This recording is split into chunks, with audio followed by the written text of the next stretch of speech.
इस धरती पर है जिस समय इस प्राकृतिक रूप से इस धरती का विकास नहीं हुआ था, फर्टाइल लैंड, उपजाऊ जमीन नहीं, उस समय से आदिवासी, आज से पाषाण काल युग से पहले जिस समय इस धरती पर आग का नाम निशान नहीं था, उस पाषाण काल में आदि मानव जो थे, जो आदिवासी थे, जो मुख्य रूप से अपने इस भौतिक सुख सुविधा में नहीं थे, उन्होंने आग का आविष्कार किया। आदिवासी वो है जो वस्तु विनिमय प्रणाली, जिस समय रुपया पैसा आना पाई नहीं चलता था, उस कालखंड में सामान के बदले सामान लेकर वो अपना जीविका चलाता था। आदिवासी वो है जो सबसे पहले इस धरती पर फसल उगाए। तो मैं इसलिए कम्युनिटी से पहले मैं आदिवासी आप लोगों को ये बोल रहा हूँ, क्योंकि बहुत लोग बोलते हैं कि आदिवासी क्या है, चेरो, उरांव, मुंडा, खरवार, ये कौन है? ये तुम लोग तो हमसे छोटे हो। जब कोई आदिवासी को ये शब्द कहे तो उसे एक बात कहिए कि जब ब्रह्मा विष्णु महेश का अवतार नहीं हुआ था, तो आदि अनादि काल से इस धरती पर आदिवासी रहना प्रारंभ किया। इस धरती का मूल निवासी आदिवासी। मैं दो टूक थोड़ा सा अभी के परिवेश में आ गया। जब हम सभी को कोई बोलता है कि आप बहुत लोअर कास्ट हो, मुझे तो नहीं बोलता है, झारखंडियों को कोई नहीं बोलता है, क्योंकि झारखंड में सबसे ज्यादा ट्राइब रहते हैं।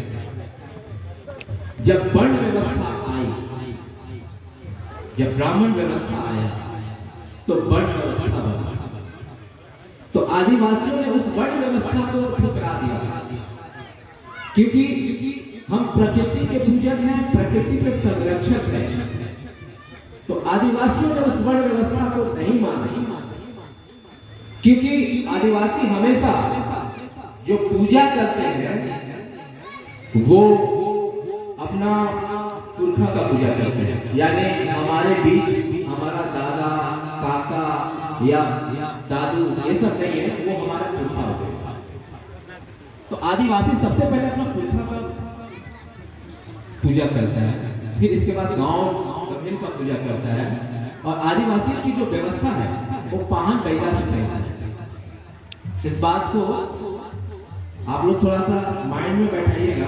आदिवासी की जो व्यवस्था है वो पाहन व्यवस्था है।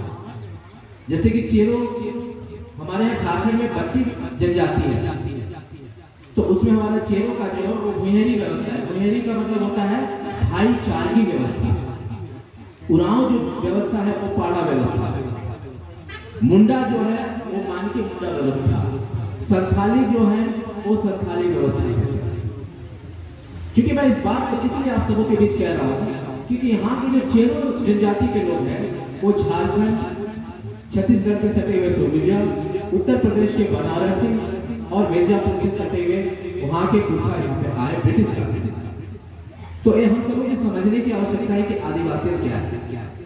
आदिवासियत वही है क्योंकि जो अपनी व्यवस्था के लिए जाना जाता है, अपनी पूजा पद्धति के लिए जाना जाता है, एक अलग व्यवस्था के लिए जाना जाता है। आदिवासी जात नहीं है, आदिवासी कोई रिलीजियस नहीं है, धर्म नहीं है। आदिवासी एक कम्युनिटी है, एक समुदाय है। जैसे मुझसे पूछ रहे हैं कि आप कौन से कास्ट के हैं, तो मैं बोलता हूँ आदिवासी चेरो। मेरा एक कम्युनिटी है, ये समुदाय है। तो इसीलिए आप सबसे कोई पूछे कि मैं तो कभी चेरो का नाम सुना ही नहीं हूँ, मैं कभी उरांव का नाम सुना ही नहीं हूँ, मैं कभी मुंडा का नाम सुना ही नहीं हूँ, तो आप इतना बोल सकते हैं कि मैं आदिवासी कम्युनिटी से हूँ, एक चेरो समुदाय से हूँ, या उरांव समुदाय से हूँ, मुंडा समुदाय से हूँ, गढ़ी समुदाय से हूँ।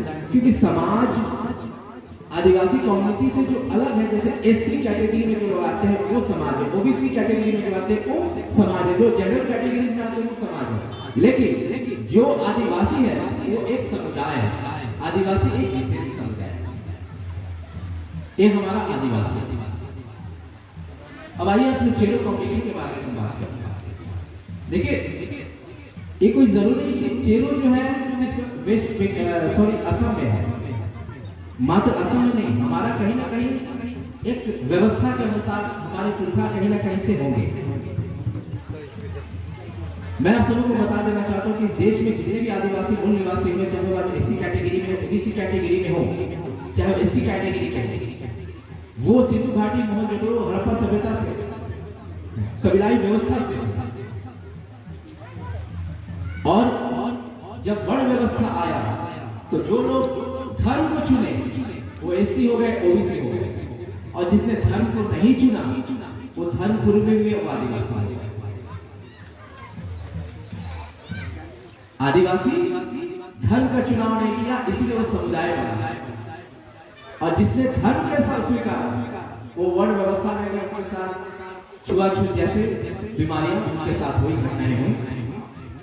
और आदिवासी हमेशा जल जगह जमीन को संरक्षित करने के लिए वो वचनबद्ध रहे, इसीलिए उनकी पहचान एक खास कम्युनिटी में हुई। कॉन्स्टिट्यूशनल राइट मिला हमें आर्टिकल 33 का अनुच्छेद के अनुसार हम सभी धर्मपूर्वी हैं। जब बाबा साहब भीमराव अम्बेडकर ने जब कॉन्स्टिट्यूशन जब लिखना स्टार्ट किया था तो उसमें जयपाल सिंह जिन्ना उस कॉन्स्टिट्यूशन मेंबर्स के सदस्य थे, तो उन्होंने हमें झारखंड में आदिवासी और देश के विभिन्न राज्यों में जो आदिवासी 800 प्लस जनजातियां आदिवासी समुदाय इस भारतवर्ष में रहते हैं,